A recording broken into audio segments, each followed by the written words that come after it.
अथ मंत्रपाठः।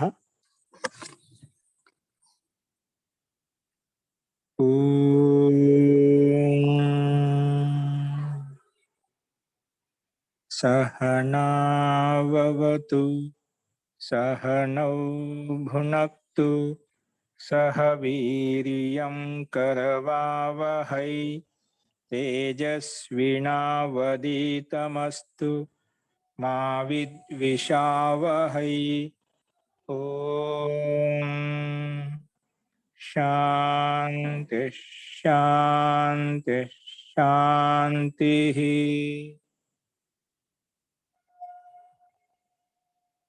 సర్వేభ్యో నమః. అందరికీ నమస్కారం అండి. నిన్న చెప్పిన పాఠంలో ఎవరికైనా సందేహాలు ఉన్నాయండి?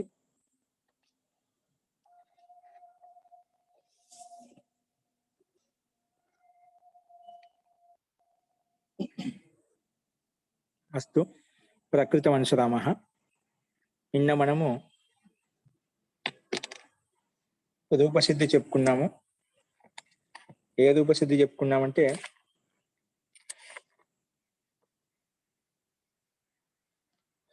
భవిత, భవితుం, భవితవ్యం. అందులో భవిత అనే రూపం చూసాం ఎలా తయారవుతుంది అనేది. అదంతా కూడా చిత్తవానికి సమానంగానే ఉంటుందని చెప్పాను. అందరు రాసే ఉంటారు. ఇందులో ఎవరికైనా సందేహం ఉంటే చెప్పండి. జీ చెప్పండి.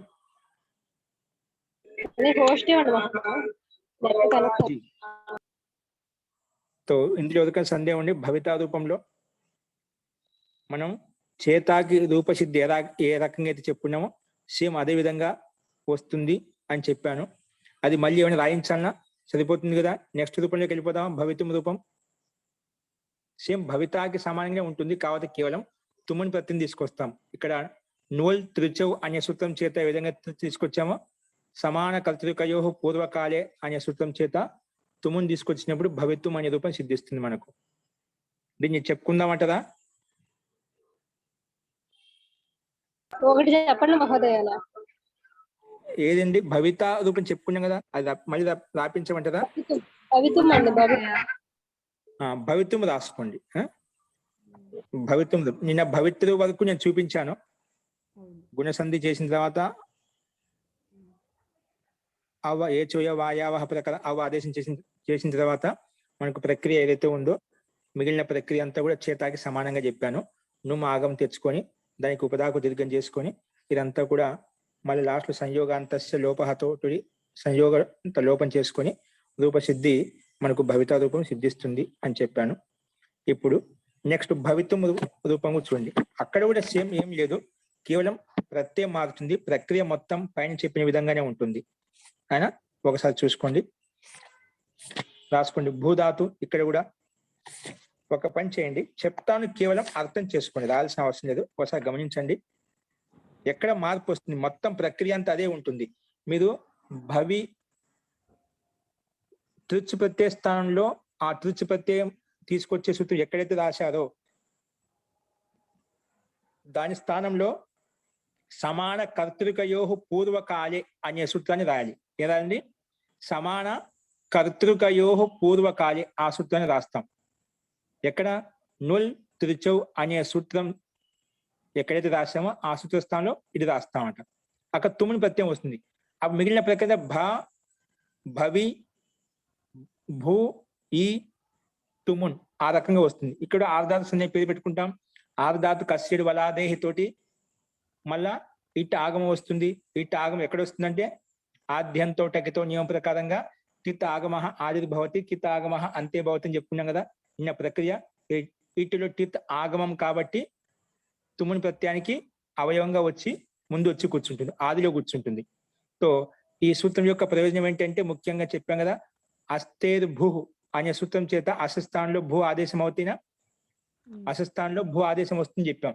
సో భూ ఆదేశం ఎక్కడ వస్తుందంటే అన్నప్పుడు షష్ఠి స్థాన యోగ నియమ ప్రకారంగా షష్ఠి విభక్తితో నిర్దిష్టం ఏదైతే ఉందో అది స్థాన యోగ దాని స్థానంలో వస్తుందని చెప్పాను. కాబట్టి ప్రక్రియ మొత్తం అదే ఉంటుంది. నుల్ త్రిచౌ అనే సూత్ర స్థానంలో ఇది సమాన కర్తృకయో పూర్వకాలే అని రాయండి. అనే సూత్రైనా ఏమొస్తుంది? తుమున్ ప్రత్యయం వస్తుందని రాస్తాం అన్నమాట. ఒకసారి ఓపెన్ చేయండి. సమాన కర్తృకయో పూర్వకాలే అనేది సూత్ర సంఖ్య ఎంత అండి ఇది? అంటే ఎక్కడైతే సమాన కర్త ఒకదే ఉన్నప్పుడు పూర్వకాల క్రియ ఏదైతే ఉందో, ముందు క్రియ ఏదైతే ఉందో అక్కడ మనకు ఆ అర్థంలో చెప్పడం తుమ్ముని ప్రత్యయం వస్తుంది.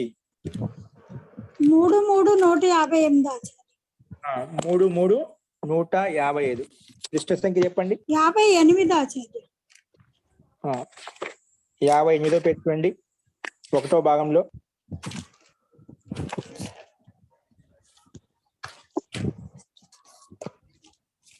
యాభై 58 పేజా? కాదు ఆచార్య, 3 3 158 సూత్రం ఆచార్య. 3 3 158. క్లిష్ట సంఖ్య ఎంత? 493 మహోదయ. 493. అచ్చా, అందరూ ఓపెన్ చేసారా? అందరి దగ్గర పుస్తకాలు ఉన్నాయి చూడండి.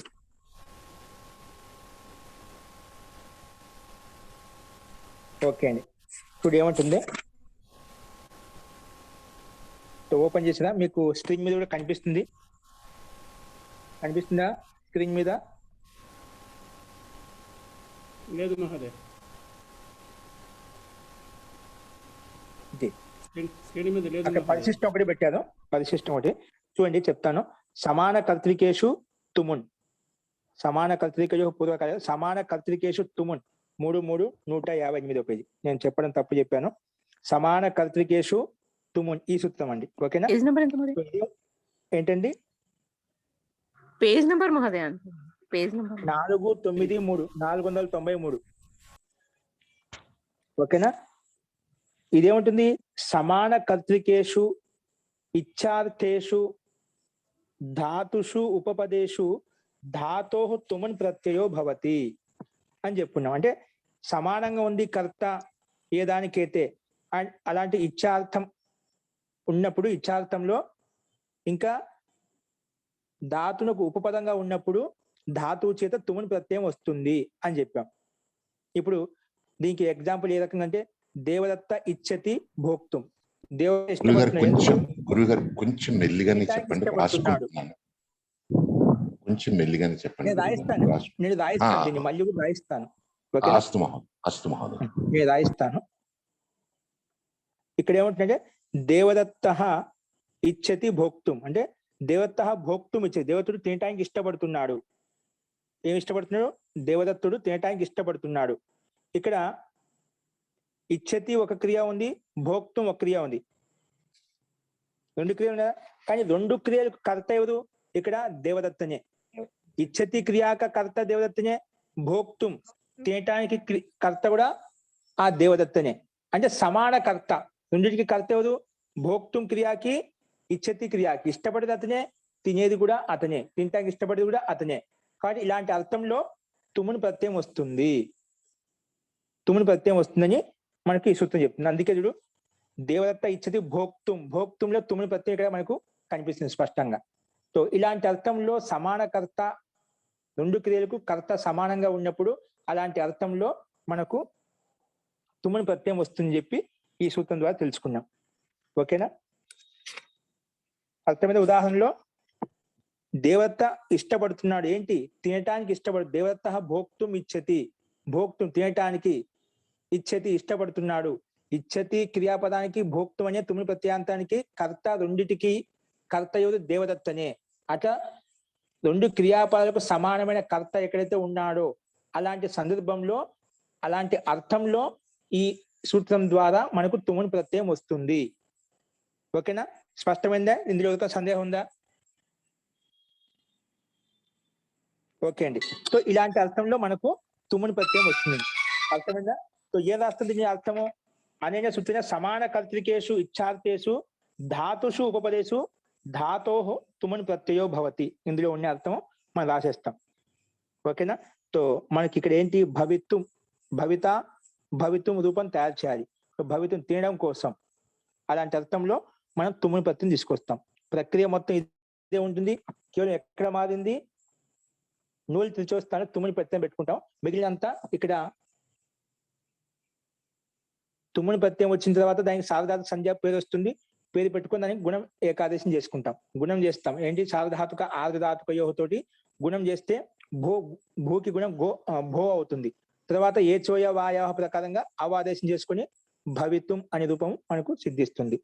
ఇక్కడ మనకు కనిపిస్తుంది చూడండి ఒకసారి స్క్రీన్ మీద కనిపిస్తుందా? అందరికి కనిపించిందా? అస్తు మహోదయ కనిపిస్తుంది. ఇక్కడ మన సేమ్ ప్రక్రియ అస్ధాతు తీసుకున్నాం కదా, ఆ భూవాదయో ధాతవ తోటి దాత్సన్యం పేరు పెట్టుకున్నాం.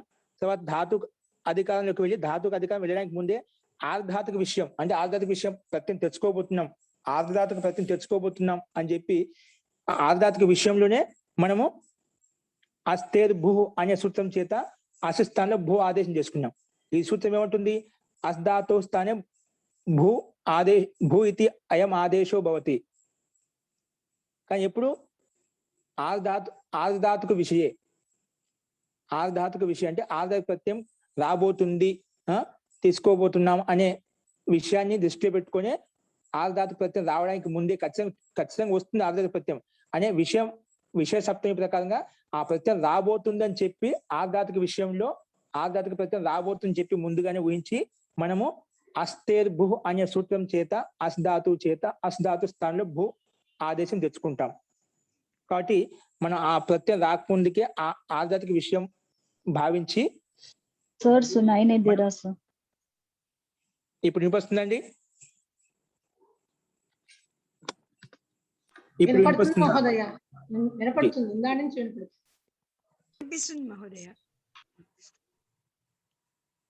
సో ఆర్ధాతుక ప్రత్యయం రాబోతుంది, తెచ్చుకోబోతున్నా అని చెప్పి ముందుగా విషయం భావించి మనం అస్తేర్ భూ అనే సూత్రం చేత ఇక్కడ మనము భూ ఆదేశం చేసుకున్నాం.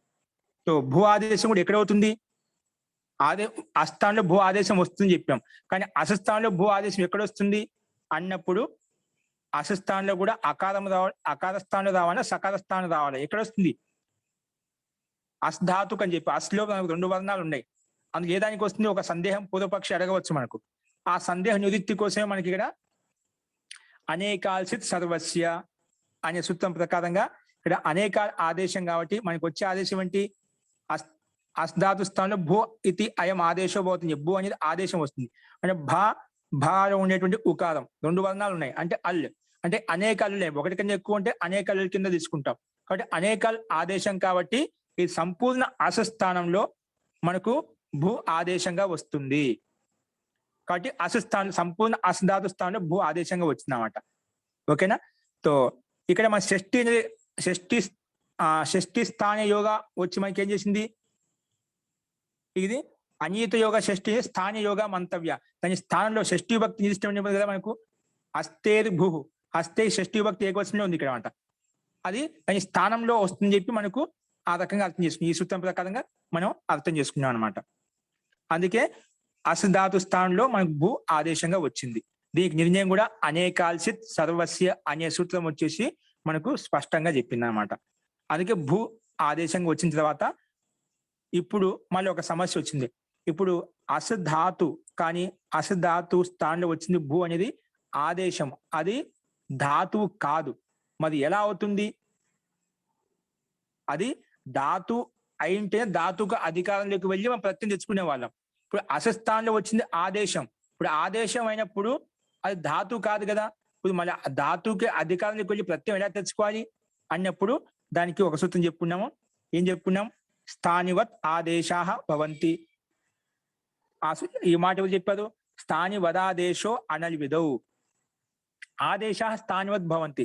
ఏవైతే ఆదేశాలు వస్తాయో అవి స్థానివత్ భవంతు. ఏ స్థానంలో అయితే వచ్చాయో ఆ స్థానానికి ఏవైతే లక్షణాలు ఉన్నాయో అది ధాతు అయితే కూడా ధాతు కిందనే భావిస్తాము, అది అంగం అయితే కూడా అంగం కిందనే భావిస్తాము, ప్రత్యయం అయితే ప్రత్యయం కింద భావిస్తాం. ఇక్కడ ధాతు కాబట్టి ధాతు స్థానంలో వచ్చింది కాబట్టి ఇది కూడా ధాతుగానే పరిగణించి ఇది కూడా ధాతు కిందనే భావిస్తాం. అంటే భూ కూడా ధాతుగానే భావించమని చెప్పి స్థాని వదాదేశో అనల్విదో అనే సూత్రం వచ్చేసి మనకి చెప్పింది. స్థానివత్ ఆదేశాః భవంతి అని చెప్పి నేను రాయించాను. కాబట్టి అసధాతు స్థానం వచ్చింది ఆదేశం కూడా అది కూడా ధాతు కిందనే భావించాం. కాబట్టి ధాతుకి అధికారంలోకి వెళ్ళి ప్రత్యయం తెచ్చుకోవడంలో ఎటువంటి సందేహం లేదు మనకు. అందుకే ధాతో ఇదం అధికార సూత్రం అని చెప్పి అస్మిన్ అధికారే ఏముంది? సమాన కర్తృకేషు తుమున్ ఇది తెచ్చుకున్నామండి. మొత్తం ప్రక్రియ అంతా నేను రాసిన దానికి ఉంది. ఇక్కడ రాశాం 103వ స్థానంలో సమాన కర్తృకేషు తుమున్ అనే సూత్రం చేత మనము సమాన కర్తృకేషు ఇచ్చార్థేషు ధాతుషు ఉపపదేశు ధాతు ఉపపదంగా ఉంటే మనం తుమ్ముని ప్రత్యయం తెచ్చుకుంటామని చెప్పి ఈ సూత్రం ప్రకారం తుమ్ముని ప్రత్యయం తెచ్చుకున్నాం. కాబట్టి ఈ తుమ్ముని ప్రత్యయం ఎక్కడ వస్తుంది? ప్రత్యయ పరస్య ప్రకారంగా భూధాతుకి పక్కనే వస్తుంది. చెప్పాం కదా, ప్రత్యయాలు ఎప్పుడు వస్తాయి? ప్రాతిపదికానికి పక్కలో గాని ధాతువుకి పక్కలో గాని వస్తాయి. కాబట్టి అందుకే ప్రత్యయ పరస్య అనేది సూత్రాల ప్రకారంగా ధాతుకి భూధాతుకి పక్కనే తుమ్ముని ప్రత్యయం వచ్చింది. సో తుమ్ముని ప్రత్యయం రాగానే మనకి ఏమవుతుంది? హలంత్యం అనే సూత్రం చేత అనుబంధ లోపం చేసుకుంటాం. అనుబంధ లోపం ఎలా అవుతుంది? నకారానికి హలంత్యం, తుమున్లో ఉండే ఉకారానికి ఉపదేశే అజనునాసిక ఇత్ ప్రకారంగా రెండు నకారానికి ఉకారానికి ఇత్సంధి చేయబడ్డాయి. ఇత్సంధి చేసిన తర్వాత తస్య లోప అదర్శన లోపం చేసాం. అంటే ఈ రకంగా అనుబంధ లోపం చేసాం. అనుబంధ లోపం చేస్తే ఏం మిగిలింది?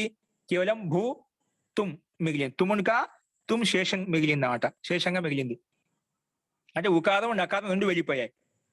అప్పుడు భూ తుమ్. ఇప్పుడు తుమ్కి ఏంటి? ఆర్ధధాతుకం శేష ప్రకారంగా తుమ్ ఏంటి? తింగిబిండి ప్రత్యయం. తింగిబిండి ప్రత్యయ ఆర్ధధాతుక భవంతి అని చెప్పి తెలుసు కదా. తింగ్షిత్ సార్ధాతుకం ఆర్ధధాతుకం శేష. తింగు షిత్ కంటే భిన్నమైన ఏవైతే ఉన్నాయో అవన్నీ కూడా ఆర్ధధాతుకం అని చెప్పాం. ఎవరు చెప్తారు? ఆర్ధధాతుకం శేష.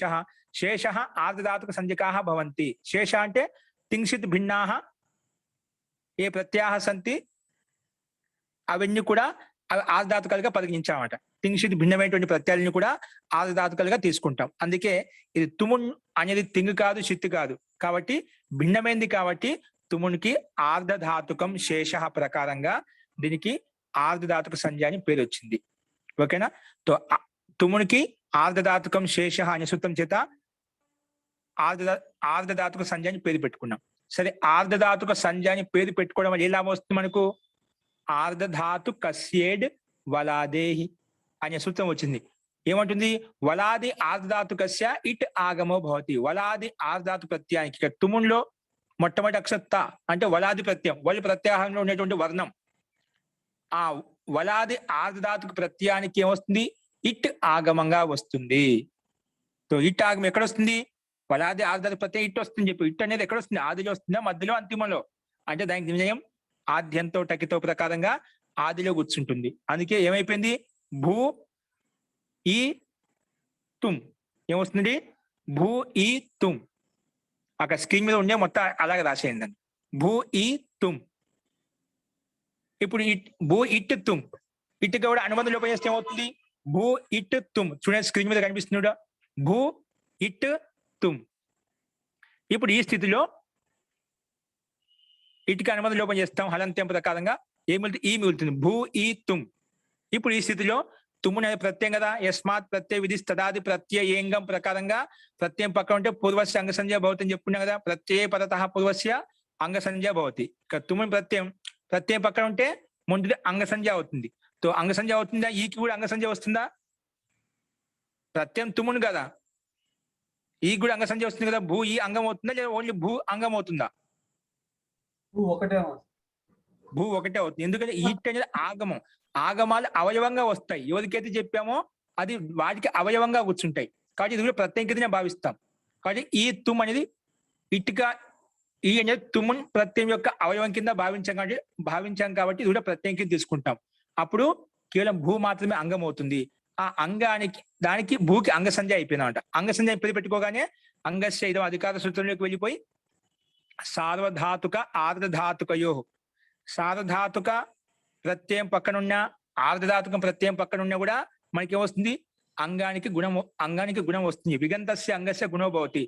సార్వధాతుకే ఆర్ధధాతుకే చ పరతః విగంతస్య అంగస్య గుణో భవతి. ఇక్కడ సార్వధాతుకనే కావాలి, ఆర్ధధాతుకనే కావాలి. ఇక్కడ ఏముంది? ఆర్ధధాతుక ప్రత్యయం ఉంది. సో ఆర్ధధాతుక ప్రత్యయం పక్కన ఉంటే ఇగంత అంగస్య గుణో భవతి. ఇక్కడ ఇగంతమే కదా. ఇక్ ప్రత్యాహారంలో ఉండేటువంటి వర్ణం అంతిమంలో ఉందా? భూలో ఉండే ఉకారం ఈక్ ప్రత్యాహారంలో వస్తుంది. కాబట్టి ఈక్ ప్రత్యాహారంలో ఉన్నటువంటి వర్ణం అంతిమలో ఉంది. కాబట్టి ఇది ఇగంతము. కాబట్టి ఇగంతానికి గుణం అవుతుంది అని చెప్పింది. ఏం చెప్పింది? అంగస్య ఇగంతస్య అంగస్య గుణో భవతి. సో ఇగంతస్య అంగస్య గుణో భవతి. గుణం అంటే ఏమిటి? గుణం అంటే ఏం చేసుకోవాలి? సో గుణం అంటే ఏమిటి అన్నప్పుడు గుణహేతుకిం అంటే అదేం గుణ. ఇప్పుడు ఇగంతస్య అంగస్య ఎవరు చెప్తారు? ఇకో గుణ వృద్ధి అని పరిభాష చెప్తుందండి. ఇగంతస్య అంగస్య ఎట్లా గుణవృద్ధి శాత్ ఇగంతస్యేవ భవతి. ఎక్కడైనా గుణం కానీ వృద్ధి కానీ ఎప్పుడు వచ్చినా అవి ఎక్కడవుతాయి? ఇగంత అంగానికి మాత్రమే అవుతాయని చెప్పి ఇకో గుణ వృద్ధి చెప్పేటప్పుడు మనం చెప్పుకున్నాం. కాబట్టి ఇది వచ్చి నిర్ధారిస్తుందన్నమాట. ఎట్లా గుణవృద్ధి భవతి తత్ర ఇగంతస్య ఇకః స్థానే ఏవ గుణవృద్ధి భవతః అని చెప్పుకున్నాం. కాబట్టి ఇక్కడ వృద్ధి గుణం చేసుకుంటున్నాం కాబట్టి గుణం ఎప్పుడు వచ్చినా ఇక్కుల స్థానంలో వస్తుంది.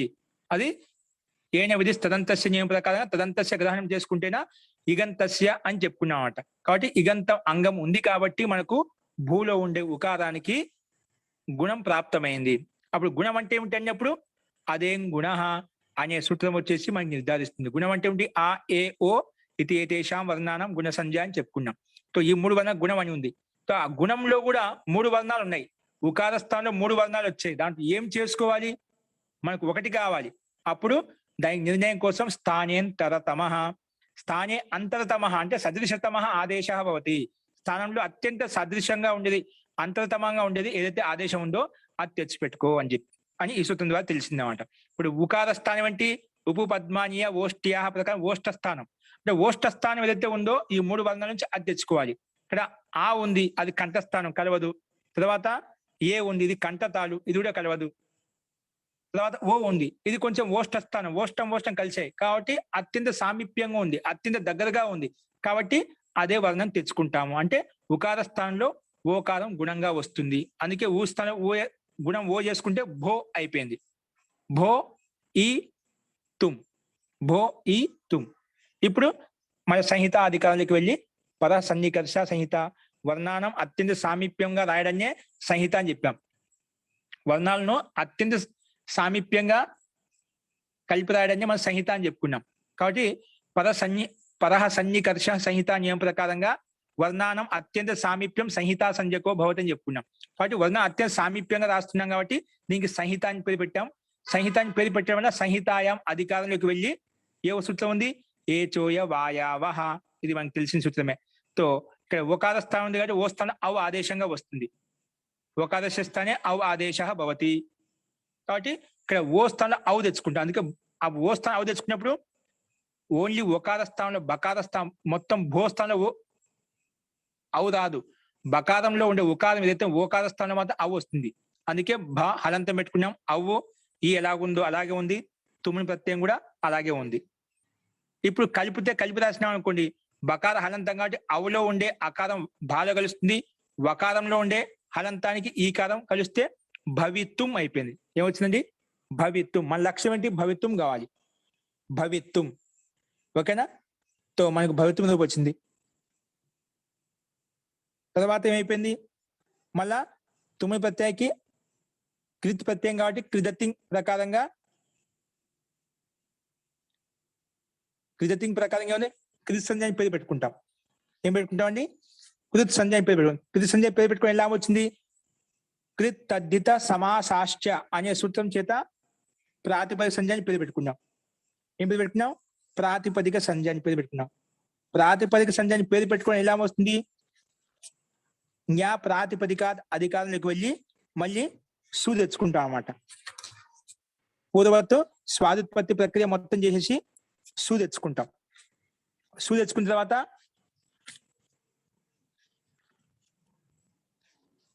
ఇంతవరకు మీకు అర్థమైందా? ఎవరికైనా సందేహం ఉందా దీంట్లో? భవిత్వం వరకు ప్రక్రియ అర్థమైందా? కేవలం మార్పు ఎక్కడొచ్చింది? సమాన కర్తృకేషు తుమున్ అనే సూత్రం చేత కేవలం తుమున్ తెచ్చుకోవడమే ఇక్కడ విశేషం అండి. మిగిలిన ప్రక్రియ అంతా మనం నేను చెప్పిన ప్రక్రియ ప్రకారంగా ఉంది. ఇప్పుడు చెప్పిన దాంట్లో ఎవరికైనా సందేహం చెప్పండి. గురువు గారు, మీరు భో ఈ తుమ్ అంతవరకు అర్థమైంది గురువు గారు. అక్కడ ఏచో వాయావహ పరసన్నికర్ష సంహిత ఏచో వాయావహ చెప్పిన తర్వాత ఓకార స్థానే ఔకార భవతి. ఆ తర్వాత సూక్ష్మంగా ఒకటి చెప్పారు మీరు, అదేమిటో అర్థం కాలేదు నాకు. సూక్ష్మంగా ఏం చెప్పండి? ఫలానా ఉకారానికి రాదు, ఔకారానికి వచ్చి వకారమైంది అని చెప్పారు మీరు. కలిపామంట. ఇప్పుడు భకారంలో ఇప్పుడు భో ఉంది కదా, భోలో ఉండే ఒకారానికి మాత్రమే అవ ఆదేశం వస్తుంది. ఒకారస్య స్థానే అవ ఆదేశం భవతని చెప్పాం. మొత్తం సంపూర్ణ భో స్థానంలో రాదు, భాలో ఉండే ఒకార స్థానంలో మాత్రమే వస్తుందని చెప్పిన. అందుకే భా హలంతము పక్కన ఒకార స్థానంలో అవ్వు వచ్చింది, ఈ ఇటుక ఈ ఉంది, తుమునుక తుమ్ము ఉంది. ఇప్పుడు మళ్ళా భా హలంతం కాబట్టి ఏదైతే ఆదేశంగా వచ్చిందో అవ్వు ఆదేశంగా వచ్చింది కదా, ఒకార అవ్వు వచ్చింది కదా, ఆ అవ్వులో ఉండే అకారము భాలో కలిసింది, మళ్ళీ వకార హలంతం ఉంది కాబట్టి ఆ వకార హలంతానికి పక్కన ఇటుక ఈ ఈల వాళ్ళ కలిసిపోయింది, భవి తుమ్ కలిపితే మొత్తం భవిత్వం అయిపోయింది. ఓకేనా? నాకు అర్థం కానిది వకార హలంతమే అర్థం కాలేదు ఒక్క మాట. ఏ చోయ వాయావహ ప్రకారం ఒకార అవ్వు ఆ వా వకార అవ్వు ఆదేశంగా వచ్చింది, అక్కడ అవ పూర్తిగా రాలే, వకార హలంతమే ఉంది.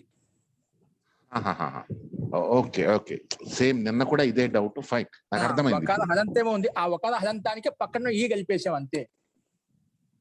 అర్థమైంది. ఓకేనా? అవి కలిపి రాసాం మనం, దాన్ని ఏం చేయలేదు. ఒకార స్థానంలో అవ్వు ఆ వా హలంతం వచ్చింది అనమాట, అవి ఆదేశంగా వచ్చాయి ఒకార స్థానంలో, అవి కలిపి రాసేసాం. పక్కన ఇటుక ఈయన వాళ్ళ కలిసిపోయింది, ముందున్న అవ్వులో ఉండే ఆ అనేది ముందున్న బాధ కలిసిపోయింది, భవి అయిపోయింది, భవి తుమ్ మొత్తం కలిపితే. ఇప్పుడు మనం తుమునికి కృత తింగ్ బిండి ప్రత్యయం కాబట్టి కృత్ సంజ్ఞ ఉంది, తింగ్ బిండి ప్రత్యయ కృత్ సంజ్ఞకాహ భవంతి.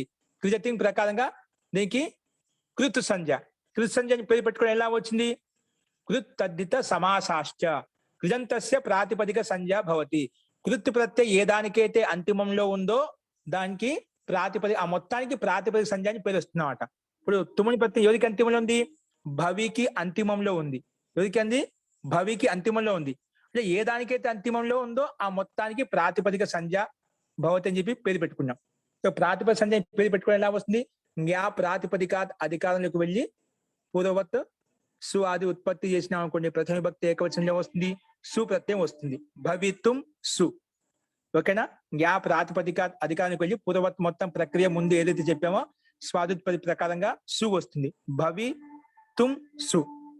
ఈ సు వచ్చిన తర్వాత భవితుం సు క్రిన్మే జంత ఇందుకు చెప్పినాం అవ్యయ సంజ్ఞ ప్రకారంలో.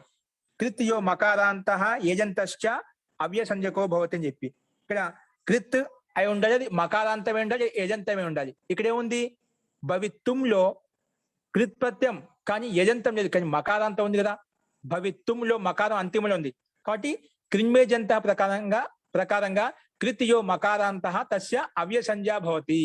సో కృత్ ప్రత్యయము తర్వాత అది మకారాంతం కూడా ఉంది కాబట్టి అటువంటి ప్రత్యయం ఏదైతే ఉందో దానికి అవ్యయ సంజ్ఞ అని పేరు పెట్టుకుంటాం.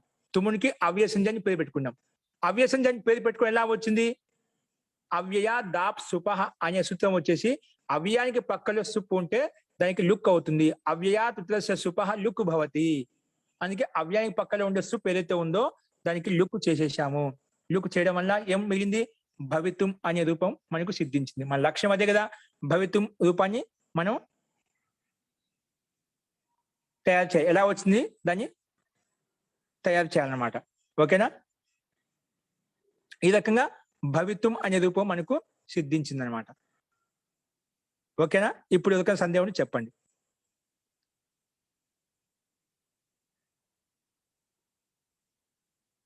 అర్థమవుతుందా?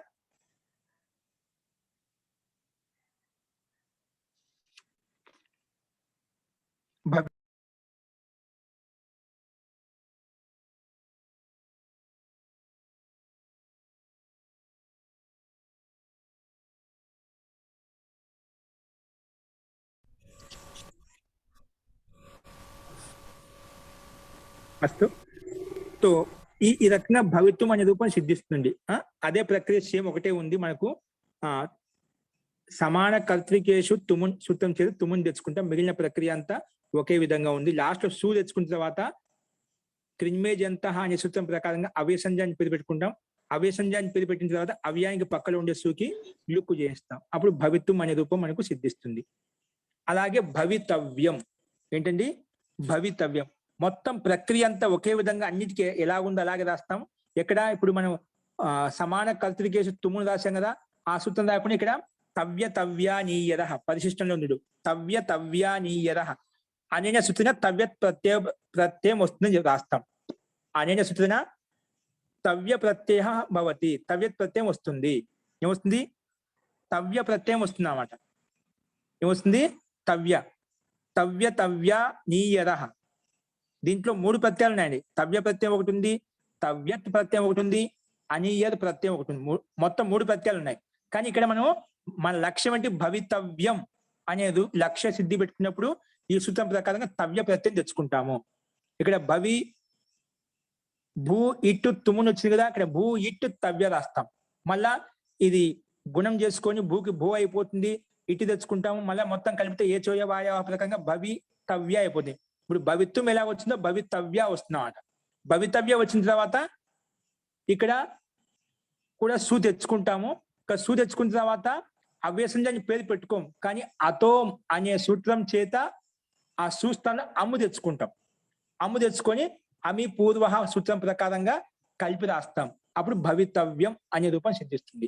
ఇక్కడ సు తెచ్చుకున్న తర్వాత క్రిమ్యజంత ప్రకారం అవ్యసంజాన్ని పెట్టి అవ్యాయం పక్కన సుకు లోపం చేయము, లుక్కు చేయము. ఏం చేస్తాం? అతోం అనే సూత్రం చేత సూస్థాన అమ్మ ఆదేశం వస్తుంది. అప్పుడు భవితవ్య అమ్మ వస్తుంది. మళ్ళా అమి పూర్వ ప్రకారంగా పూర్వ రూపం చేస్తే భవితవ్యం అనే రూపం మనకు సిద్ధిస్తుంది. ఇది ఈ రకంగా భవితవ్యం అనే రూపం మనకు సిద్ధిస్తుందండి. ఓకేనా?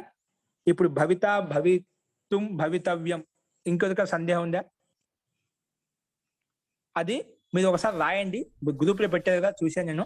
అది అదే ప్రక్రియ విధంగా రాసామంటే మీకు స్పష్టత వస్తుంది. ఒకసారి నాకు తెలిసి స్పష్టత అయింది. మహోదయ సుబ్రారెడ్డి గారు, భూ కూడా వచ్చేసి ఒక ధాతువే కదా మహోదయ, మామూలుగా అసలాగా అది ధాతువే. అది ఇక్కడ మన ఆ ధాతు తీసుకోవడం లేదండి. ఆ ధాతు తీసుకోవడం లేదు. అసస్థానం వచ్చిన భూ ఆదేశాన్నే అది భూ ధాతు స్థానం వచ్చింది. అసలు ధాతు స్థానంలో వచ్చింది కాబట్టి దీన్ని కూడా ధాతువుగా పరిగణించి మనం పని చేసేసుకున్నాం అన్నమాట. అస్ బదులే భూ తీసుకోవచ్చు కదా డైరెక్ట్ గానా? అంటే రూప ప్రక్రియ ఆ విధంగా. అందుకే అస్ధాతుకి రూపసిద్ధి మనం రూపాలు తయారు చేసి 10 రకాలు చదివేటప్పుడు ఆ భవిష్యత్ కాలంలో ఏమొస్తుంది? భవిష్యత్ భవిష్యంతి వస్తుంది అన్నమాట. అవును మహోదయ, అస్సే ఉంటుంది, కానీ కొన్ని చోట్ల ఇలా మారిపోతుంది. ప్రయోగాన్ని బట్టి అలా ఇచ్చాడు మా మహర్షి పాణినికి.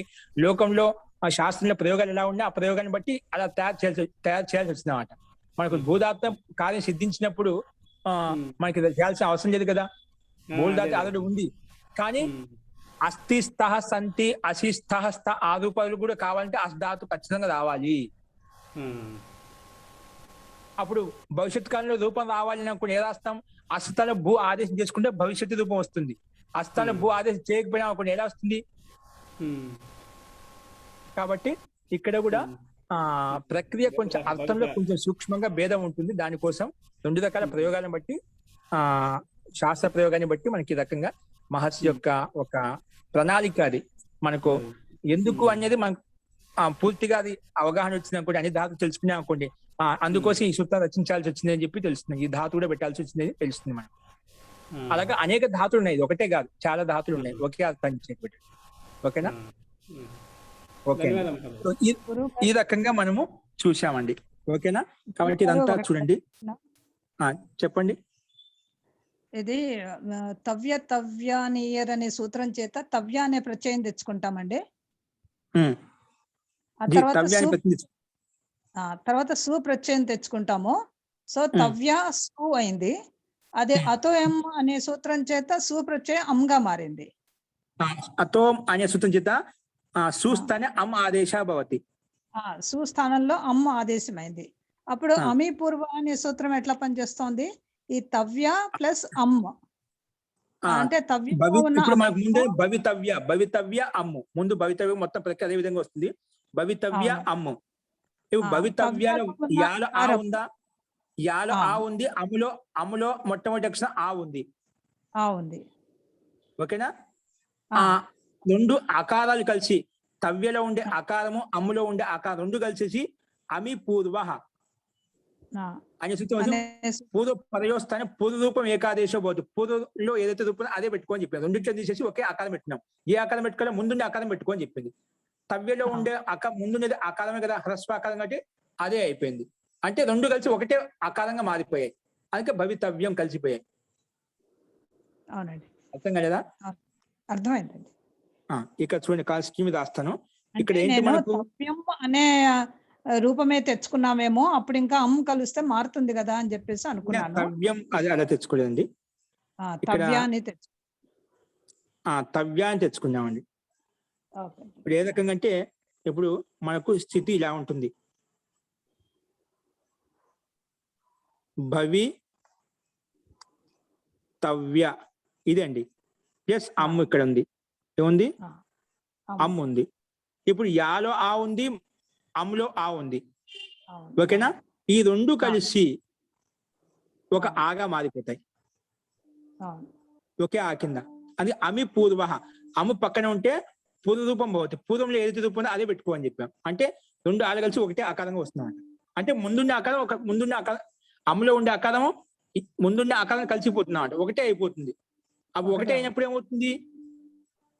ఒకే ఆకారంలో భవితవ్యం కలిసిపోతున్నాం అంట. ఓకేనా? అర్థమైంది. అలాగే రెండు కలిసి రెండు తీసేసి ఒకటే పెట్టుకున్నాం. అప్పుడు యా హలంతం అయింది కాబట్టి యకార హలంతం పక్కన ఉన్న ఆ కలిపితే భవితవ్యం అనే రూపం మనకి సిద్ధిస్తున్నాం అంట. జీ. సో సేమ్ ఇదే విధంగానే సేమ్ ఇదే ప్రక్రియ ప్రకారం ఏమొస్తుంది? వక్త, వక్తుం, వక్తవ్యం. ఇక్కడ ఏంటి దాసూత్రం అండి? వచ ధాతు అండి. అక్కడ అసధాతు కదా, ఇక్కడ కేవలం వినండి, అర్థం అవుతుంది ప్రతి ఒక్కరికి కూడా. అతి సింపుల్ గా ఉంది. ఇప్పుడు భవిత అనే రూపం ఏ రకంగా రాశామో, భవితుం అనే రూపం ఏ రకంగా రాశామో, భవితవ్యం అనే రూపం ఏ రకంగా రాశామో సేమ్ అదే విధంగా ఉంటుంది. అక్కడ భవితాలో అస్తేది భూ రాశాము, ఇక్కడ వక్తాలో ఏ సూత్రం అండి? వక్తాలో భ్రువో వచి. ఏంటండి? భ్రువో వచి. భ్రువో వచి. ఈ ధాతు తీసుకుంటామండి. ఏం తీసుకుంటాం? భ్రువో వచి. ఇదేమంటుంది? భ్రూస్థానే వచ్ ఆదేశో భవతి. ఏమంటుంది? భ్రూస్థానే వచ్ ఆదేశో భవతి అని చెప్తాం. ఇక్కడ భ్రూ ధాతు తీసుకుంటాం. భ్రూ ధాతు తీసుకుంటామండి. వక్తా రూపం తయారు చేసేటప్పుడు ముందు భ్రూ ధాతు తీసుకుంటాము. భ్రూ ధాతు తీసుకోగానే భూవాదయో ధాతవ ప్రకారం ధాతు సంజని పేరు పెట్టుకుంటాము. మళ్ళా ఆర్ధ ధాతుకే అని చెప్పి ఇది అధికార సూత్రం అంట. అధికార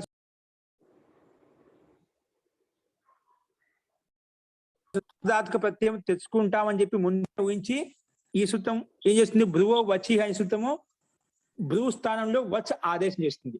ఏ విధంగా అయితే అసధాతు స్థానంలో అస్తేర్ భూ అనే సూత్రం వచ్చేసి అసధాతు స్థానంలో భూ ఆదేశం ఏ రకంగా అయితే చేసిందో అలాగనే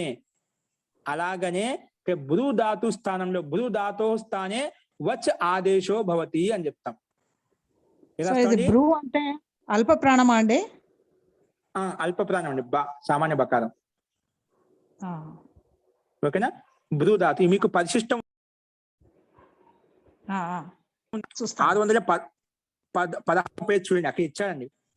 భ్రూ స్థానంలో వచ్చే ఆదేశం వస్తుంది. భ్రూ ధాతు ఇక్కడ కనిపిస్తుంది మనకు. ఓకేనా? సో మనకు భ్రూ ధాతు తీసుకోవాలి. ఓకేనా? ఆ భ్రూ ధాతుకే ఈ సూత్రం వచ్ ఆదేశం చేస్తుంది. అస్తేర్ భూ స్థానంలో భ్రువో వచి అనే సూత్రం వస్తుందండి. అదే తేడా. మిగిలిన ప్రక్రియ అంతా సేమ్ టు సేమ్ అంతా రాస్తాం. ఇక్కడ అస్థానం భూ ఆదేశం చేసుకున్నాం. ఇక్కడ భ్రూ ధాతు స్థానం వచ్ ఆదేశం చేసుకుంటాం. వచ్ ఆదేశం చేసుకున్న తర్వాత ప్రక్రియ మొత్తం షష్ఠి స్థానియ యోగ అనేకాల్ సర్వస్య ప్రక్రియ మొత్తం అదే విధంగా ఉంటుందండి. వచ్ తృచ్ వస్తుంది. వక్త అనే వచ్ తృచ్ వస్తుంది. అక్కడ మనం భూ తృచ్ తెచ్చుకున్నాం కదా, అలాగా వచ్ తృచ్ వస్తుంది అన్నమాట. వచ్ తృచ్ వచ్చిన తర్వాత కేవలం సోహుక్కు అనే సూత్రం చేత కేవలం వచ్చులో ఉండే చకారానికి కకారం అవుతుంది. అప్పుడు వక్తు త్రు అయిపోతుంది. విశేషమైన సూత్రం ఏమొచ్చింది? వచ్చు ధాతు చేత మన ప్రక్రియ ప్రకారంగా ఆధాతుకే అనేకాల సర్వస్య అన్ని ప్రకారంగా మన ధాతుకు అధికారానికి వెళ్ళి స్థానివత్ ఆదేశ భవత్ అని చెప్పి సూత్రం ఎంతో విధంగా రాసాం. మొత్తం ప్రక్రియ అదే విధంగా రాసుకొని స్థాని వదాదేశం 40 ఇవన్నీ రాసిన తర్వాత మనకి ఏం వెళ్తుంది? వచ్చి మిగిలిందన్నమాట. ఇప్పుడు వచ్చి మిగిలిన తర్వాత ధాతో హిదం అధికార సూత్రం అస్మిన్ అధికారే అని చెప్పి ఏం తెచ్చుకుంటాము? నుల్ త్రిచవ్ అనే సూత్రం చేత తృచ్ ప్రత్యయం తెచ్చుకుంటాం. నుల్ త్రిచవ్ అనే సూత్రం తృచ్ ప్రత్యయో భవతి. అప్పుడు వచ్చు తృచ్ అయిపోయింది. వచ్చు తృచ్ తృచ్ ప్రత్యయానికి అనుబంధం లోపం చేస్తే ఏమవుతుంది? త్రు మిగులుతుంది. వచ్ త్రు. ఇప్పుడు ఈ స్థితిలో చోహుక్కు అనే సూత్రం చేత ఆ చవర్గస్య కవర్గాదేశో భవతి అని చెప్తుంది. చోహుక్కు ఏముంటుంది? చోహుక్కు అనే సూత్రము చవర్గస్య కవర్గాదేశ చవర్గ స్థానంలో కవర్గ ఆదేశంగా వస్తుంది అని చెప్పింది అనమాట. అందుకే ఇక్కడ వచ్ లో చవర్గం యొక్క అక్షరం కదా, ఆ వచ్ లో ఉండే చకారానికి కవర్గ ఆదేశం చేసుకుంటాం. కానీ వచ్ లో చవర్గానికి కవర్గ ఆదేశం ఉంటే 5 అక్షరాలు వచ్చి ఏం తెచ్చుకోవాలి? చవర్గం యొక్క మొట్టమొదటి అక్షరం ఉంది కాబట్టి కవర్గం యొక్క మొట్టమొదటి అక్షరం తెచ్చుకొని చెప్పింది. అలాగే చవర్గంలో మొట్టమొదటి చా కాబట్టి కవర్గంలో ఉండే మొట్టమొదటి అక్షరం కా వచ్చేసింది. అప్పుడు వచ్ స్థానంలో వక్ అయిపోయింది, చకార స్థానంలో కా వచ్చేసి వక్ అయిపోయింది. వక్ పక్కన త్రు కలిపితే వక్తృ అయిపోయింది. వక్తృ అయిపోయిన తర్వాత మళ్ళా కృతి ప్రకారంగా ప్రాతిపద సంధ్య అవుతుంది. కృతి సంధ్యని పేరు పెట్టుకుంటాము త్రిచికి. మళ్ళా కృత్ తది సమాసాష్ట ప్రకారంగా మొత్తానికి ప్రాతిపదిక సంధ్య అయిపోతుంది. ప్రాతిపద సంధ్యని పేరు పెట్టిన తర్వాత మళ్ళీ సు తెచ్చుకుంటాము. సు తెచ్చుకున్న తర్వాత ఇప్పుడు అనంగా ఆదేశ ప్రక్రియ, చేతాకి ప్రక్రియ, భవితాకి ప్రక్రియ ఏ విధంగా అయితే చేశామో అనంగా ఆదేశం చేసుకోవడము, మళ్ళీ అనంగ తర్వాత నుమాగం ఉపదాకి దీర్ఘం చేసుకోవడము, ఈ ప్రక్రియ ప్రకారంగా మొత్తం చేసుకుంటూ వెళ్తేగిన ఏమవుతుంది? మనకు వక్త అనే రూపం సిద్ధిస్తుంది. మనకు విశిష్టమైన సూత్రాలు ఏమొచ్చాయి? అస్తేరు భూస్థానంలో కేవలం భ్రువో వచి అనే సూత్రం రాస్తాం. మిగిలిన ప్రక్రియ అంతా ఒకటే. ఇంకా తృచ్పత్తిని తెచ్చుకున్న తర్వాత చోహుకు ప్రకారంగా చవర్గస్య కవర్గాదేశో భవతి అని చెప్పి వచ్ స్థానంలో చకార స్థానంలో కవర్గాదేశం చేసుకుంటాము. అదొకటే విశేషము. అప్పుడు వక్ అయిపోతే వక్తృ అయిపోయింది. తర్వాత సు తెచ్చుకుని ప్రక్రియ చేతాలో టా రావడానికి ప్రక్రియ ఏ విధంగా అవుతుంది? ఇక్కడ వక్తాలో టా రావడానికి ప్రక్రియ కూడా సేమ్ అదే విధంగా ఉంటుంది. దుకార స్థానంలో అనంగా ఆదేశం తెచ్చుకుంటాము. అనంగా తెచ్చుకున్న తర్వాత ఉపదాకి దీర్ఘం చేసుకుని వక్త అనే రూపం సిద్ధిస్తుంది. ప్రక్రియ ఆయించి ఒకే విధంగా ఉంటుంది. అలాగే తుమ్ముని ప్రత్యయ స్థానంలో ఇప్పుడు భవిత్వం ఏ రకం చేసుకున్నాం? ఇక్కడ వక్ త్రు అనే వచ్ త్రు అయిపోయింది కదా. ఇలాగే వక్ తుమ్ అయిపోతుంది. ఇక్కడ తుమ్మునికి అనుబంధం లోపం తుమ్ మిగులుతుంది, వక్ తుమ్ అయిపోతుంది. ఇక్కడ కేవలము తృచు స్థానంలో తుమ్ముని తెచ్చుకుంటాం, అప్పుడు వక్తుమ్ అయిపోతుంది. వక్తుమ్ అయిపోతుంది, మళ్ళీ సు తెచ్చుకుంటాము. సు తెచ్చుకున్న తర్వాత ఇక్కడ క్రిన్మే జంత ప్రకారంగా అవ్య సంధ్య అవుతుంది. అవ్య సంధ్యాన్ని పేరు పెట్టుకున్న తర్వాత దాని పక్కన ఉండే సుకి అవ్య దాప్ సుపహ ప్రకారంగా లుక్ చేసేస్తాం. అప్పుడు వక్తుమ్ అనే రూపం సిద్ధిస్తుంది. అలాగే వక్తవ్యం ఎలాగా? వక్తవ్యం అనేది కూడా సేమ్. ఎలాగంటే ఇప్పుడు తవ్యనీయర ప్రకారంగా ఏమవుతుందండి? తవ్యనీయర ప్రకారంగా తవ్య ప్రత్యయం తెచ్చుకుంటాం. ఏం తెచ్చుకుంటాము? తవ్య ప్రత్యయం తెచ్చుకుంటాం. అవి వక్ తవ్య వచ్చుకే కకారం తీసుకున్నాం. వక్ తవ్య మొత్తం కలిపితే వక్తవ్య. ఇక్కడ సు తెచ్చుకుంటాము. సు తెచ్చుకున్న తర్వాత సుస్థానంలో అమ్ము తెచ్చుకుంటాం. అతోం ప్రకారంగా అమ్ము తెచ్చుకుంటాం. మళ్ళీ అమి పూర్వ ప్రకారం కలిపి రాస్తాం వక్తవ్యం. దీంట్లో మార్పులు ఏమి, అందుకే సిద్ధి రూపసిద్ధి ఏమి ఇవ్వలేదు. ఎందుకంటే ఒక భవితా రూపం తెలుసుకున్నంటే మిగిలిన ప్రక్రియ అంతా ఒకే విధంగా ఉంటుంది. ఓన్లీ ప్రత్యయం మారిపోయింది. ఒకసారి తుముని తెచ్చుకున్నాం, ఒకసారి తవ్యక్ తెచ్చుకున్నాం. ప్రత్యయం తవ్యక్ తెచ్చుకున్నప్పుడు సు తెచ్చుకుంటాం, సు అమ్మ అవుతుంది, వక్తవ్యం అయిపోతుంది. తుముని తెచ్చుకున్నప్పుడు ఆ తుముని ప్రత్యయానికి క్రిన్మేజంత ప్రకారం అవ్య సంధ్య కావడం వల్ల ఆ అవ్యానికి పక్కనే ఉండే సు తీసేస్తాం. అదే తేడా. మిగిలిన ప్రక్రియ అంతా భవిత భవితుం భవితవ్యం ఏ విధంగా రాసామో అదే విధంగా వక్త వక్తుం వక్తవ్యం. ఇక్కడ భ్రూ ధాతు స్థానంలో భ్రువో వచి అనే సూత్రం చేత భ్రూ స్థానే వచ్ ఇతి అయం ఆదేశో భవతి ఆర్ధధాతుక విషయే. ఆర్ధధాతుక విషయంలో మనకు ఏమొస్తుంది? వచ్ ఆదేశంగా వస్తుంది. ఓకేనా? ఇది తేడా అండి. మిగిలిన ప్రక్రియ అంతా ఒకే విధంగా ఉంటుంది. ఇప్పుడు చెప్పండి, ఎవరికైనా సందేహం ఉంటే. ఎవరికైనా సందేహం ఉందా దీంట్లో? తేడా ఏం లేదు. ఏం మారింది? చోహుక్కుతుడు వచ్ స్థానంలో వచ్ ఆదేశం అయిపోయినా చకారం కకారం చేసుకునే తేడా అండి. మిగిలిన ప్రక్రియ అంతా ఒకే విధంగా ఉంటుంది. ఇది శాస్త్రిగా అర్థమవుతుందా? సత్యనారాయణ గారు, జీవి సత్యనారాయణ.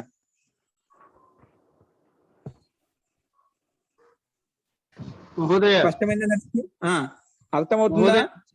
అర్థమవుతుంది మహోదయ. జీ జీ ఓకే, చెప్పండి మోహన్ రావు గారు.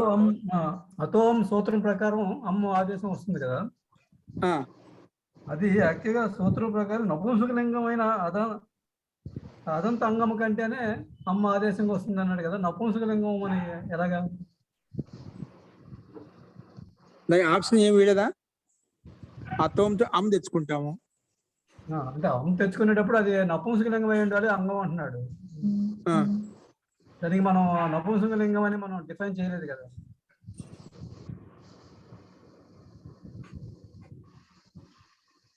అతో దాని కింద ఇంకో సూక్తం ఉంటుందండి. ఇప్పుడు అతో మన నపుంసకలింగాత్ అంగాద్ ఉత్తరస్య ఉత్తేస్య అమ్ ఇత్యం ఆదేశ భవతి.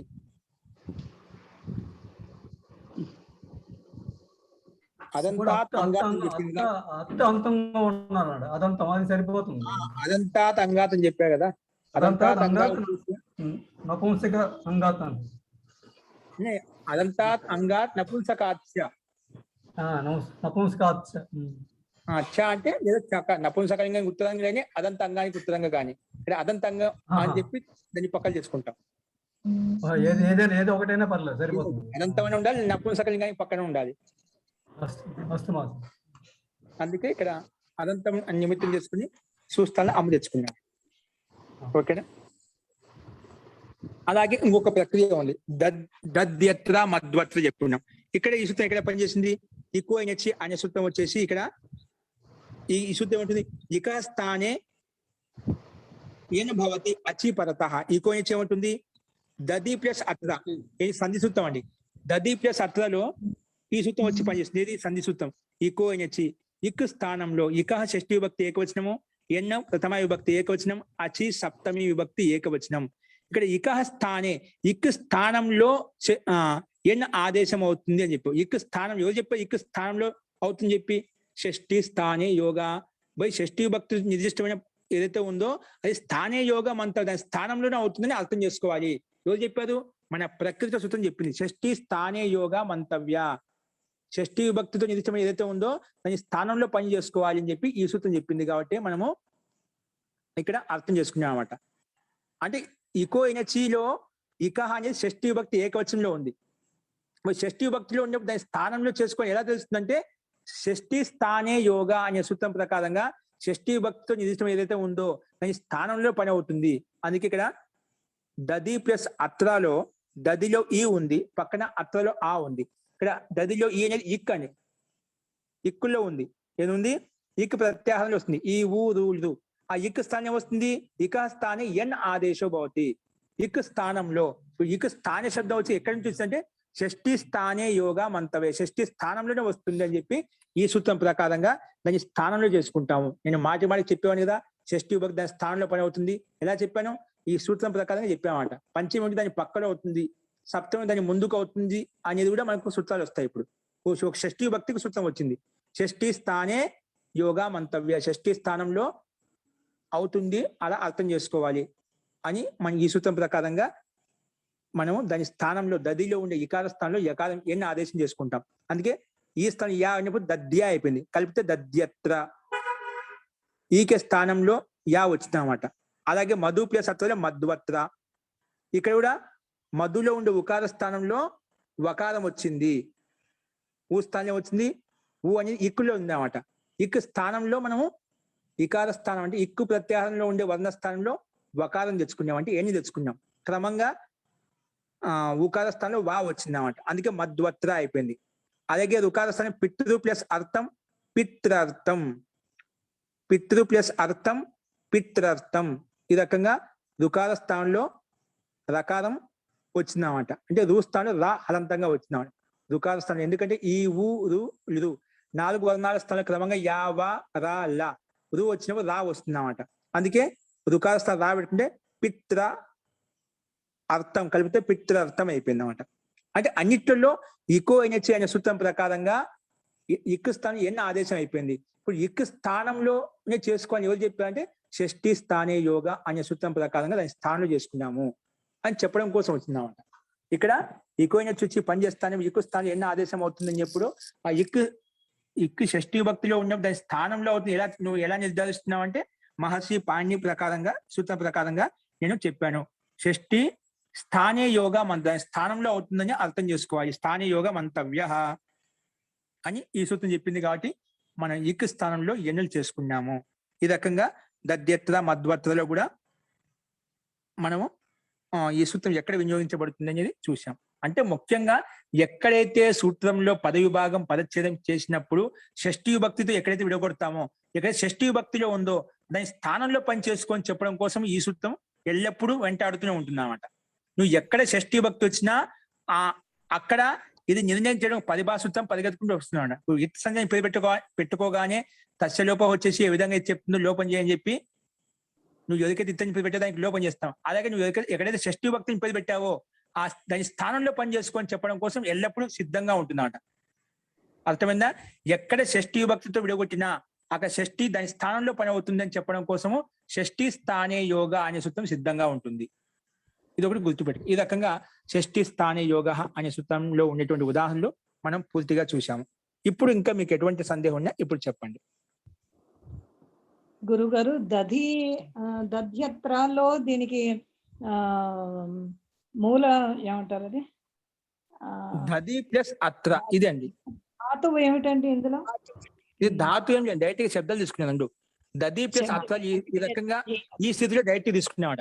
దది ప్లస్ అత్ర అని చేసి ఇది ఈక్వల్ టు అత్ర దది ప్లస్ అత్ర అత్ర ఏ తస్మిన్ స్థితౌ ఈ స్థితిలో ఈకో ఎనర్జీ అనేన సూత్రేనా ఈకో ఎనర్జీ రాస్తాం డైరెక్ట్ గా. దది ప్లస్ అత్ర పెట్టుకొని దానికి ఎదురుగా ఆరో మార్క్ ఇచ్చి ఏం రాస్తాం?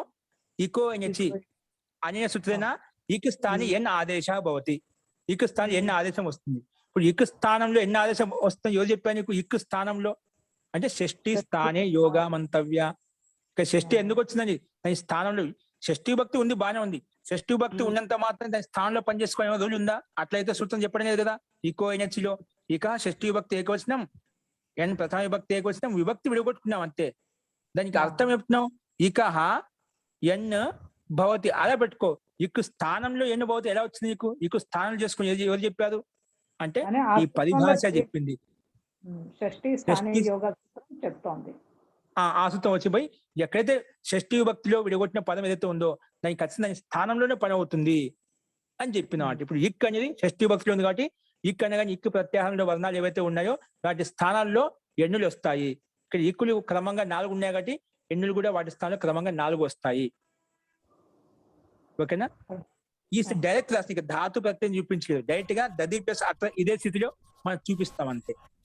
దది ప్లస్ అత్ర విగ్రహవాక్యం ఏం చేసుకోవాలి మహోదయ?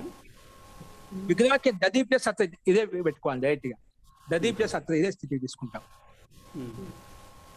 ఓకేనా? దద్యత్రలో ఇది పదాలు ఆల్రెడీ శబ్దమే ఉంది కలిపి చెప్పేవాడు, దానికి విడదీసి చెప్పుకుంటాం. దది ప్లస్ అత్ర ఈ స్థితిని చూపిస్తాం అంతే. దది ప్లస్ అత్ర ఏంటండి? పిత్రార్థం కూడా అంతే. ఇక్కడ పితృ ప్లస్ అర్థం ఇక్కడ విడగొట్టుకుంటాం అంతే. విడగొట్టి చూపించడం అంతే. పితృ ప్లస్ అర్థం is equal to eco energy చూపిస్తాం. అలాగే మధు ప్లస్ అత్ర, దది ప్లస్ అత్ర దానికి ఎందుకంటే ఈకో ఎనర్జీ రాస్తాం అంతే. ఇప్పుడు ఈకో ఎనర్జీ ఇక్ స్థాని ఎన్ ఆదేశో భవతి అన్నప్పుడు కూడా ఇక్ స్థానంలో కథం భవతి అన్నప్పుడు షష్ఠీ స్థానే యోగా అనే సూచన షష్ఠీ స్థానే మంతవ్య అని చెప్పి ఈ సూత్రం రాస్తాం. షష్ఠీ భక్తి ఉంది కాబట్టి అక్కడ దాని స్థానంలో చేసుకో అని చెప్పి ఈ సూత్రం ప్రకారంగా రాశాము. అందుకే ఇక్ స్థానంలోనే ఎన్ని చేసుకున్నాము. అంటే ఇప్పుడు ఎందుకు చెప్పాల్సి వచ్చిందంటే ఎవరైనా పూర్వపక్షి అలా అడగొచ్చుదా, ఇక్కు స్థానంలో ఎందుకు చేసుకోవాలి, ఎన్ని స్థానం ఎక్కువ చేసుకోవచ్చుదా? పూర్వపక్షి ఎలాగే అడగొచ్చు, ప్రశ్నకర్త ఇలాగే అడగొచ్చు. ఈ స్థానం యా ఎందుకు పెట్టుకోవచ్చు, యా స్థానం ఈ పెట్టుకోవచ్చు కదా. ప్రశ్న అడగటం ఉందని ఇలాగే అడగచ్చు. ఎదుటి వాళ్ళని అడగాలంతే. ఆ రకంగా సందేహం నివృత్తి కోసం ముందే ఒక వ్యవస్థ, ఒక నియమం, ఒక విధి విధానం చెప్పాడు అనమాట. ఇక్కుల స్థానంలోనే వేసుకో. షష్ఠీ భక్తి ఎక్కడైతే నిర్ధారించినా అక్కడ ఖచ్చితంగా దాని స్థానంలో పనిచేసుకోవాలి. అది తీసేసి దాని స్థానంలో ఏదో ఒకటి పెట్టుకోవాలి అని ఈ సూత్రం నిర్ధారిస్తున్నమాట. అంటే ఈ సూత్రులకి ప్రవృత్తి ఎక్కడ వస్తుందని చూపించడం కోసం అంతే. షష్ఠీ స్థాన యోగం ఎక్కడ వస్తుంది? నువ్వు ఎక్కడ షష్ఠీ విభక్తితో ఏదైతే ఉందో అక్కడల్లా కూడా నువ్వు సూత్రంలో ఎక్కడైతే షష్ఠీ విభక్తి అని చెప్పి విడగొట్టావో, పద విభాగం చేసి పదచ్ఛేదం పెట్టావో, విభక్తి నిర్ధారించావో అక్కడ షష్ఠీ విభక్తి ఉన్న చోటల్లా ఈ సూత్రం వచ్చేసి షష్ఠీ స్థానే యోగా ఎక్కడైతే షష్ఠి విభక్తి ఉందో దాని స్థానంలో పని అవుతుంది. లోపం కావచ్చు, దాని ఆదేశం కావచ్చు, ఏదైనా కానీ దాని స్థానంలో చేసుకో. లోపం చేసుకో, దీర్ఘం చేసుకో, నువ్వు ఏమని చేసుకో, కానీ దాని స్థానంలో చేసుకో. అంటే అది తీసేసి లోపం చేసుకుంటే లోపం కానీ దీర్ఘం కానీ ఏమైనా చేసుకో, కానీ దాని స్థానంలో చేసుకోవాలి. షష్ఠి స్థానే మంతవ్య, దాని స్థానంలో అవుతుంది అని చెప్పి మనకు సూత్రం స్పష్టంగా చెప్పింది ఈ రకంగా. ఓకేనండి. మధ్వత్ర అంటే అర్థం అండి. మధు ప్లస్ అత్ర. ఊరికే దీంట్లో మధు అంటే నెయ్యి, అత్ర అంటే ఇక్కడ నెయ్యి, ఇక్కడ మధు అంటే తేనె కదండి. తేనె. ఘృతం అంటే నెయ్యి, ఘృతం అంటే ఇక్కడ మనకు ఇక్కడ కేవలం సంధి ప్రాధాన్యం, అర్థ ప్రాధాన్యంగా సంధి ప్రాధాన్యం ఇక్కడ ఈ సూత్రం ఎక్కడ వినియోగించబడింది. మీరు అడిగారు కదా, సామాన్య అర్థం శాబ్దిక అర్థం చెప్పాను. మధు అంటే తేనె, అత్ర అంటే ఇక్కడ తేనె, ఇక్కడ అది వాక్యార్థంలోకి వెళ్ళి చూసుకోవాలి. ఓకేనా? ఓకే. యోగి గారు. ఆచార్య, అంటే దద్యత్ర అన్నది నాకు ఒక చిన్న దీన్ని మంత్రం అనండి, శ్లోకం అనండి గుర్తించింది. దధిక్రావణ్ణో అకారిషం జిష్ణో రస్పస్య వాజిన అన్నప్పుడు అక్కడ దధిక్రావణ్ణో అంటే అర్థం ఏంటి గురువు గారు? దధిక్రావణ్ణో మనకు ఇక్కడ మనకి ఏం రాలేదు కదా, ఇక్కడ సంధి ఏం రాలేదు కదా. దధిక్రావణ్ణో అక్కడ అర్థం వేరుగా ఉంది. ఓకే ఓకే, పూర్తిగా భిన్నంగా ఉంది. అక్కడ సంధి మనకి ఈ సంధి జరగలేదు కదా, షష్ఠి స్థాని యోగ సంబంధం ఏమి రాలేదు కదా, అక్కడ సంధి జరగలేదు అసలు. అక్కడ పదం వేరు, దది ఒక పదం వేరు, క్రావణ్య పదం భిన్నంగా ఉంది. అది ప్రసంగాన్ని బట్టి మనకు తెలుస్తుంది. దీంట్లో ఈ సందర్భంలో కాదండి. ఓకే, అస్తు మహారాజ్. సో ఈ రకంగా మనం షష్ఠి స్థాని యోగలో ఉండేటువంటి ఉదాహరణ చూసాము. కాబట్టి నేను భవితా రూపం రాయించాను కాబట్టి అలాగే చెప్పలేదు, అది రాసినట్టు ఉన్నాయి కాబట్టి అది చూశాను నేను. కాబట్టి అవే రాసుకోవచ్చు అభ్యాసం కోసం. ఎలా వచ్చాయి, ఏ విధంగా వచ్చాయి మొత్తం నీట్గా ఉందండి. నేను చెప్పిన మళ్ళీ రాయించడం ఎందుకని రాయించలేదు. కాబట్టి నాకు అర్థం అవుతుంది మనకి ఎందుకంటే నెక్స్ట్ ఇదే విధంగా చెప్పుకోవాలి కాబట్టి అలా ప్రయత్నం చేస్తున్నాను. ఇప్పటి నుంచి అలవాటు చేస్తున్నాను మీకు. ఓకేనా? ఇప్పుడు మనకు అతి ముఖ్యమైన ప్రకరణం వస్తుంది. షష్ఠి స్థాని యోగ తర్వాత స్థానేంతరతమః. ఇన్ని రోజులు చెప్పుకుంటూ స్థానేంతరతమ అని చెప్పి ఇప్పుడు మనకు సాదృశ్యం ఎలా కలుపుకోవాలి, శిక్షా సూత్రాలతోటి అతి ముఖ్యమైన సూత్రం ఇది మనకు. ఇది మనం మొత్తం రాసుకుందాం రూపాలు. ఇవి ఈ మొత్తం రాసినా కూడా మీకు అర్థం అవుతుంది. అంటే ముఖ్యంగా అన్ని రాయాల్సిన అవసరం లేదు. 2 రూపాయలు ముఖ్యమైనది రాసామంటే దాన్ని బట్టి మిగిలినటువంటి రాసుకోవచ్చు. సింపుల్ గా ఉంటుంది. స్థానం అంటే ఏమిటి, ప్రయత్నం ఎలా కలుపుకోవాలి, ఆభ్యంతర ప్రయత్నం ఎలా కలుపుకోవాలి, బాహ్య ప్రయత్నం ఎలా కలుపుకోవాలి, ఇవన్నీ శిక్షలో కొన్ని ప్రయోగాలు చెప్పుకునేదా దాని ప్రకారంగా ఏ విధంగా అనేది ఈ సూత్రం మనం అత్యంత దగ్గరగా ఉండే పోలికల సంబంధం ఏ రకంగా తీసుకుంటాం. దీంట్లో ఘోషం ఏంటి, స్థానం ఏంటి, ప్రయత్నం ఏంటి, ఇవన్నీ చూసుకొని అఘోషం ఏంటి అన్ని చూసుకొని మనం కలుపుకుంటాం అన్నమాట. అది ఏంటి ఏ విధంగా అనేది స్థానంతరతమ అనే సూత్రం మనం రేపు చెప్పుకుందామండి. ఇది చాలా ఇంట్రెస్ట్ గా ఉంటుంది, ఇది చాలా ఉపయోగం. ఇక్కడి నుంచి మనకు అతి ముఖ్యమైన సూత్రాలండి. స్థానంతరతమ ఒకటి, తర్వాత ఉదన్రపరహ అనేది కూడా ఇది సింపుల్ గా ఉంటుంది కానీ అర్థం చేసుకునే సూత్రం. మళ్ళీ అలోంత్యస్య ఇవన్నీ ఏం లేవు కానీ గిచ్చ ఆదేహ పరస్య. తర్వాత స్థాని వదాదేశో అనల్విధం అని చెప్పాం కదా, 55వ సూత్రం. 55, 56, 57, 58 ఈ 4 సూత్రాలు అతి ముఖ్యమైన స్థానివత్ ప్రకరణం. ఎలాగా ఇప్పుడు ఒకటి చెప్పుకున్నాం, అసధాతు స్థానం వచ్చింది భూ ఆదేశం కూడా అస్ కింద తీసుకుంటాం. అలాగే అంగస్థానం వచ్చి అంగవత్ తీసుకుంటాం. అది ఏ రకంగా ఎవరు చెప్పారు, ఏ రకంగా చెప్పారు అనేది మనకు ఈ స్థానివత్ ప్రకరణం చెప్తుంది. ఈ ప్రకరణం 4లో ఉండేటువంటి 4 సూత్రాలు నేర్చుకున్నామంటే మనం సాధ్యమైనంత వరకు ఇది మొత్తం ప్రక్రియ అంతా అర్థమైనట్టే అన్నమాట. అర్థమవుతుంది.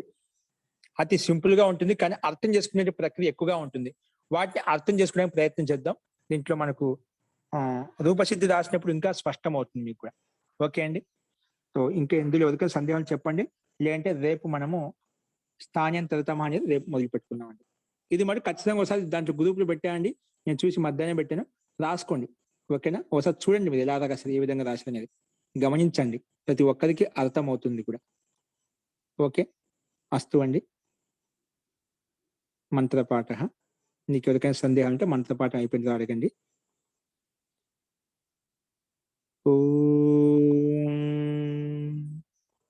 సర్వే భవంతు సుఖినః, సర్వే సంతు నిరామయాః, సర్వే భద్రాణి పశ్యంతు, మా కశ్చిద్ దుఃఖ భాగ్ భవేత్. ఓం శాంతి శాంతి శాంతి.